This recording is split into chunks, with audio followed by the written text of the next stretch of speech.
राजा के होंठ सूख रहे हैं, सारा शरीर जल रहा है, मानो मणि के बिना सांप दुखी हो रहा हो। पांसी क्रोध से भरे हुए कैकेयी को देखा, मानो साक्षात मृत्यु राजा के जीवन की अंतिम घड़ियां गिन रही हो। श्री रामचंद्र जी का स्वभाव कोमल है और करुणामय है। उन्होंने पहली बार यह दुख देखा, इससे पहले कभी उन्होंने दुख सुना भी न था। तो भी समय का विचार करके हृदय में धीरज धर के उन्होंने मीठे वचन से माता कैकेयी से पूछा, हे माता, मुझे पिताजी का दुख का कारण कहो, ताकि जिससे उनका निवारण हो, दुख दूर हो, यह यत्न किया जाए। कैकेयी ने कहा, हे राम सुनो, सारा कारण यह है कि राजा तुम पर बहुत स्नेह करते हैं। उन्होंने मुझे 2 वरदान देने को कहा था। मुझे जो कुछ अच्छा लगा वही मैंने माना। उसे सुनकर राजा के हृदय में सोच हो गया है, क्योंकि यह तुम्हारा संकोच नहीं छोड़ सकते। इधर तो पुत्र का सेन है, उधर वचन प्रतिज्ञा। राजा इसे धर्म संकट में पड़ गए हैं। यदि तुम कर सकते हो तो राजा के आगे शिरोधार्य करो और इससे कठिन क्लेश को मिटाओ। कैकेयी बेसुध बैठी ऐसी कड़ी बातें कह रही है जिसे सुनकर स्वयं कठोरता भी अत्यंत व्याकुल हो उठी। जीभ धनुष, वचन बहुत से तीर, और मानो राजा के कोमल निशाने ही समान है। इस सारे साथ समाज के साथ मानो स्वयं कठोरपन श्रेष्ठ वीर का शरीर धारण करके धनुष विद्या सीख रहा है। रघुनाथ जी को सब हाल सुनाया। वह ऐसी बैठी है मानो निष्ठुरता ही शरीर धारण किए हुए हो। सूर्यकुल के सूर्य स्वाभाविक है आनंद निधान। श्री रामचंद्र जी मन में मुस्कुराकर सब दूषणों से रहित हो ऐसे कोमल और सुंदर वचन बोले जो मानो वाणी के भूषण ही थे। हे माता सुनो, वही पुत्र बड़ा भाग्य हो जो माता पिता के वचनों का अनुरागी है। माता पिता को संतुष्ट करने वाला पुत्र है जननी, सारे संसार में दुर्लभ है। मन में विशेष रूप से मुनियों का भी मिलाप होगा, जिससे मेरा सब प्रकार से कल्याण ही है।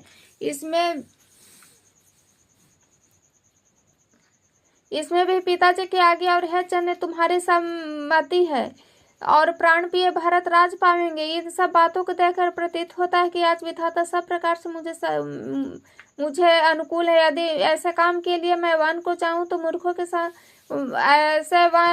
ऐसे काम को मैं वन को न चाहूँ तो मूर्खों के समाज में सबसे पहले मेरी गिनती करनी चाहिए। जो कल्प वृक्ष को छोड़कर रेड़े की सेवा करते हो, अमृत त्याग कर विष मांग लेते हैं। माता तुम मन में विचार कर देखो कि ऐसा मौका पाकर कभी चूकेंगे। है माता, मुझे एक ही दुख विशेष रूप से हो रहा है, वह महाराज को अत्यंत व्याकुल देखकर।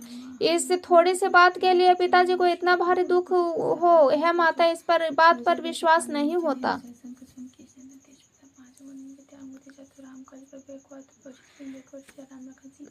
क्योंकि महाराज बड़े ही धीर और गुणों के अथाह समुद्र है। अवश्य मुझसे कोई अपराध हो गया जिसके कारण महाराज मुझसे कुछ नहीं कहते। तुम्हें मेरी सौगंध है माता, तुम सच सच कहो। रघुकुल के श्रेष्ठ श्री रामचंद्र जी के स्वभाव से ही सीधे वचनों से दुर्बुद्धि कैकेयी टेढ़ा ही करके जान रही है। जैसे यद्यपि जल समान ही होता है, परंतु जो उसमें टेढ़ा चाल से ही चलती है। रानी कैकेयी श्री रामचंद्र जी का रुख पाकर हर्षित हो गई। कपट पूर्ण स्नेह दिखलाकर बोली, तुम्हारी शपथ और भरत की सौगंध, मुझे राजा के दुख का दूसरा कुछ भी कारण विदित नहीं है। हे तात, तुम अपराध के योग्य नहीं हो। तुम तो माता पिता और भाइयों को सुख देने वाले हो। हे राम, तुम तो जो कुछ कह रहे हो वह सत्य है। तुम पिता माता के वचनों में के पालन में तत्पर हो। मैं तुम्हारी बलिहारी जाती हूँ। तुम पिता को समझा कर वही एक बात कहो जिससे चौथापन में इनका अपेश न हो, जिससे पुण्य इनको तुम जैसे पुत्र दिए हैं उसका निरादर करना उचित नहीं। कैकेयी के बुरे मुख से शुभ वचन ऐसे लगते हैं जैसे मगध देश में गया आदि तीर्थ। श्री रामचंद्र जी को माता कैकेयी के वचन सब ऐसे अच्छे लगते हैं जैसे गंगा जी में जाकर अच्छे बुरे सभी प्रकार के जल शुभ सुंदर हो जाते हैं। इतने में राजा की मूर्छा दूर हुई। उन्होंने राम का स्मरण करके राम राम कहकर फिर करवट ली। मंत्री जी ने श्री रामचंद्र जी का आना कहकर समानुकूल विनती की। जब राजा ने सुना कि श्री रामचंद्र पधारे हैं तो उन्होंने धीरज धरकर नेत्र खोले। मंत्री ने संभाल कर राजा को बैठाया। राजा ने रामचंद्र जी को अपने चरण में पड़ते देख स्नेह से विकल राजा ने राम जी को हृदय से लगा लिया, मानो सांप ने अपनी खोई हुई मणि फिर पा ली हो। राजा दशरथ जी राम जी को देखते ही रह गए। उनके नेत्रों में आंसुओं की बाढ़ बह चली। शोक के विशेष वश होने के कारण राजा कुछ नहीं कह नहीं सकते। वे बार बार श्री रामचंद्र जी को हृदय से लगाते हैं और मन में ब्रह्मा जी को मनाते हैं कि जिससे रघुनाथ जी वन को न जाएं। फिर महादेव जी का स्मरण करके उनको निहोरा करते हुए कहते हैं, सदाशिव आप मेरी विनती सुनिए। आप आशुतोष शीघ्र प्रसन्न होने वाले, अवगढ़ दानी, मुँह मांगा वरदान देने वाले, अतः मुझे अपना दीन सेवक जान के मेरे दुख को दूर कीजिए। आप प्रेरक रूप से सबके हृदय में आप श्री रामचंद्र जी की ऐसी बुद्धि दीजिए जिससे वे मेरे वचन को त्याग कर ऋषिले स्नेह को छोड़कर घर में ही रह जाएं। जगत में चाहे अपयश हो, सुयश नष्ट हो जाए, चाहे मैं नरक में गिरूं अथवा स्वर्ग चला जाऊं, और सब प्रकार से दूसरा दुख आप मुझसे सहन करा ले, पर श्री रामचंद्र जी मेरी आंखों की ओट में से न जाएं।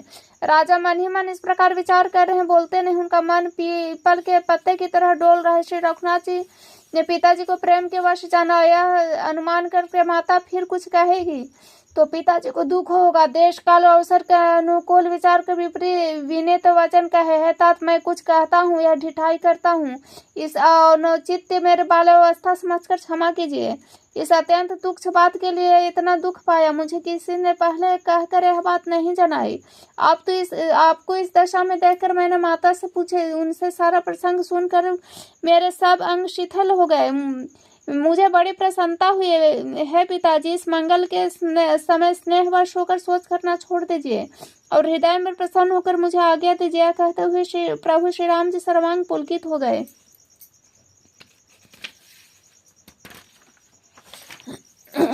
उन्होंने कहा कि इस पृथ्वी तल पर उसका जन्म धन्य है जिसका चरित्र सुनकर पिताजी को परम आनंद हो, जिसको माता पिता प्राणों के समान प्रिय है, चारों पदार्थ मुट्ठी में उसके करतलक रहते हैं। आपकी आज्ञा पालन करके मैं जन्म का फल पाकर मैं जल्द ही लौट आऊंगा, अतः कृपया आज्ञा दीजिए। माता से विदा मांग आता हूँ, फिर आपके पैर लगकर वन को चलूंगा। ऐसा कहकर जब श्री रामचंद्र जी वहां से चल दिए, राजा ने शोकवश कोई उत्तर नहीं दिया। वह बहुत ही तीखी बात नगर भर में इतनी जल्दी फैल गई मानो डंक मारते हैं बिच्छू का विष सारे शरीर में चढ़ गया हो। इस बात को सुनकर सब स्त्री पुरुष ऐसे व्याकुल हो गए जैसे दावानल देखकर बेल और वृक्ष मुरझा जाते हैं। जो वहां जहां सुनता है वहीं सिर धुन कर रोने पिटने लगता है। बड़ी विषाद है, किसी को धीरज नहीं बंधता, सबके मुख सूखे जाते हैं, आंखों से आंसू बहते हैं, शोक हृदय में समाता नहीं, मानो करुणा रस की सेना अवध पर डंका बजाकर उतर गई हो। सब मेल मिल गए थे।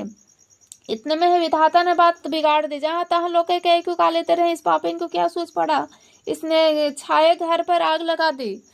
यह अपने हाथ से अपने ही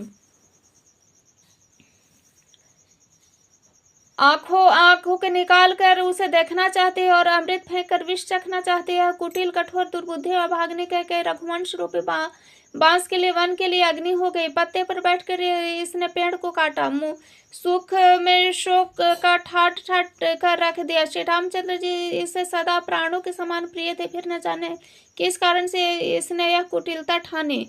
कवि सत्य ही कहते हैं कि स्त्रियां स्वभाव से प्रकार से पकड़ में न आने योग्य है था, भेद भरा होता है। अपनी परछाई भले ही पकड़ जाए, पर भाई स्त्रियों की गति नहीं जानी जाती। आग क्या नहीं जला सकते, समुद्र क्या नहीं समा सकता, अबला कहने वाली प्रबल स्त्री क्या नहीं कर सकते। जगत में काल किसको नहीं खाता। विधाता ने क्या सुनाकर क्या सुना दिया, क्या दिखला कर क्या दिखाना चाहता है। या कहते कहते राजा ने अच्छा नहीं किया, दुर्बुद्धि की विचार कर वर नहीं दिया।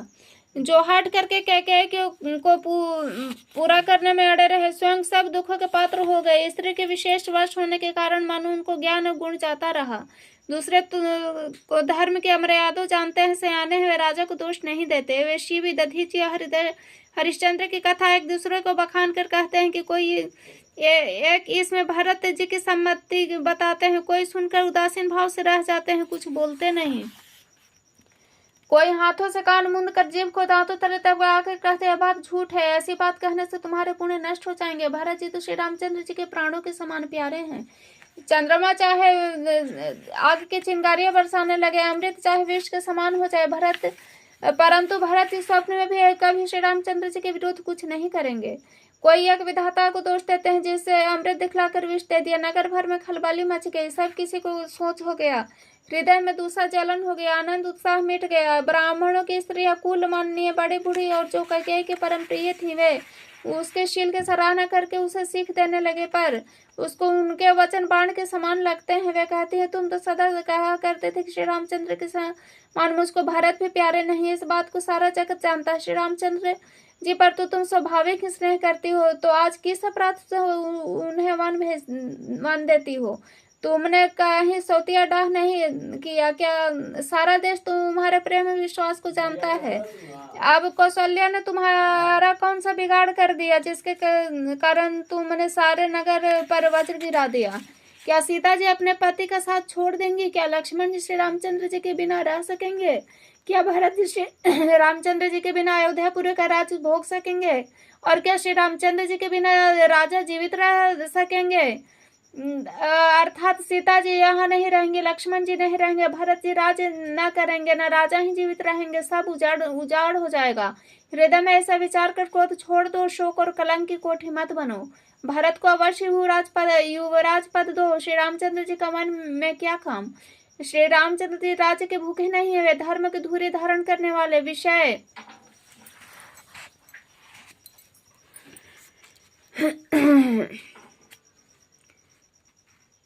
जो तुम्हारे कहने पर अर्थात विषय शक्ति नहीं है, इसलिए तुम्हें यह शंका न करो कि श्री राम जी वन न गए तो भरत के राज्य में विघ्न करेंगे। इतने पर भी मन न माने तुम राजा से कुछ ऐसा वर मांग लो कि श्री राम घर छोड़कर गुरु के घर पर रहें। जो तुम हमारे कहने पर न चलोगे तो तुम्हारे हाथ कुछ भी न लगेगा। यदि तुमने कुछ हंसी की हो तो उसे प्रकट में कहकर जना दो। राम से रेखा पुत्र क्या मन की योगी है? सुनकर लोग तुम्हें क्या कहेंगे? जल्दी उठो और वही उपाय करो जैसे उपाय से शोक और कलंक का नाश हो। जिस नगर का शोक और तुम्हारा कलंक मिटे, यह उपाय करके कुल की रक्षा कर वन जाते हुए श्री राम जी को हट करके लौटा ले, दूसरी कोई बात न चला। तुलसीदास जी कहते हैं जैसे सूर्य के बिना दिन और प्राण के बिना शरीर और चंद्रमा के बिना रात निर्जीव तथा निर्जीव देह शोभाहीन हो जाती है, वैसे ही श्री रामचंद्र जी के बिना अयोध्या हो जाएगी। है भामिनी, तू अपने हृदय में इस बात को समझ और विचार तो सही। इस प्रकार सखियों ने ऐसी सीख दी जो सुनने में मीठी और परिणाम में हितकारी थी, पर कुटिला कुबरी की सिखाई पढ़ाई कैकेयी इस पर जरा भी कान न दिया। कैकेयी को कोई उत्तर नहीं देते, वह दूसरा क्रोध के मारे रूखे हो रही, ऐसे देखते मानो भूखी भागिन हरिणियों को देख रही हो। तब सखियों ने रोग को असाध समझकर उसे छोड़ दिया। सब उसका मंद बुद्धि अभागिनी कहती हुई चल दी। राज करते हुए इस कैकेयी को देव ने नष्ट कर दिया। इसने जैसा कुछ भी किया वैसा कोई भी न करेगा। नगर के सब स्त्री पुरुष इस प्रकार विलाप कर रहे हैं, उस कुचाली कैकेयी को करोड़ों गालियां दे रहे हैं। लोग विषम ज्वर से जल रहे, लंबी सांसें लेते हुए कहते हैं श्री रामचंद्र जी के बिना जीने की कौन आशा। महान वियोग से प्रजा ऐसे व्याकुल हो गई मानो पानी सूखने के समय जलचर जीवों का समुदाय व्याकुल हो। सभी पुरुष स्त्री अत्यंत विषाद के वश हो रहे हैं। स्वामी श्री रामचंद्र जी माता कौशल्या के पास गए, उनका मुख प्रसन्न है, चित्त में चौगुना चाव, यह सोच मिट गया कि राजा कहीं रख न ले। श्री रामचंद्र जी को राज तिलक की बात सुनकर विषाद हुआ था कि सब भाइयों को छोड़कर बड़ा भाई मुझको ही राज तिलक क्यों होता है। अब माता के आगे और पिता की मौन सम्मति पाकर वह सोच मिट गई। श्री रामचंद्र जी का मन पकड़े हुए हाथों के समान है। राज तिलक उस हाथी के बांधने की कांटेदार लोहे की बेड़ी के समान। वन जाने सुनकर अपने बंधन से छूट जानकर उनके हृदय में आनंद बढ़ गया। रघुकुल तिलक श्री रामचंद्र जी दोनों हाथ जोड़कर आनंद के साथ माता के चरणों में सिर नवाया। माता ने आशीर्वाद दिया, अपने हृदय से लगा लिए, उन पर गहने तथा कपड़े न्यौछावर किए। माता बार बार श्री रामचंद्र जी को मुख चूम रहे, नेत्रों में प्रेम का जल भर रहा और सब अंग पुलकित हो गए। श्री राम जी को अपने गोदे में बैठाकर हृदय से लगा लिया। सुंदर स्तन प्रेम रस दूध बहाने लगे। उनका प्रेम और महान आनंद कुछ कहा नहीं जाता, मानो कंकाल ने कुबेर का पद पा लिया हो। बड़े आदर के साथ सुंदर मुख देकर माता मधुर वचन बोली, है तात माता बलिहारी जाती है, कहो वह आनंद मंगलकारी लग्न कब है जो मेरे पुण्यशील और सुख की सुंदर सीमा है, जन्म लेने के लाभ पूर्णतम अवधि है, तथा जिस लग्न को सभी स्त्री पुरुष अत्यंत व्याकुलता से इस प्रकार चाहते हैं कि जिस प्रकार प्यास से चातक प्रचातक शरद ऋतु को स्वाति नक्षत्र की वर्षा को चाहते हैं। हे तात मैं बलया लेती हूँ, तुम जल्दी नहा लो और जो मन भावे सो कुछ मिठाई खा लो भैया, तब पिता के पास जाना, बहुत देर हो गई है। माता बलिहारी जाती है। माता के अत्यंत अनुकूल वचन सुनकर जो मानो स्नेह रूपी कल्प वृक्ष के फूल थे, जो सुख रूपी मकरंद से भरे हुए थे और श्री के मूल थे, ऐसे वचन रूपी फूलों के देखकर श्री रामचंद्र जी का मन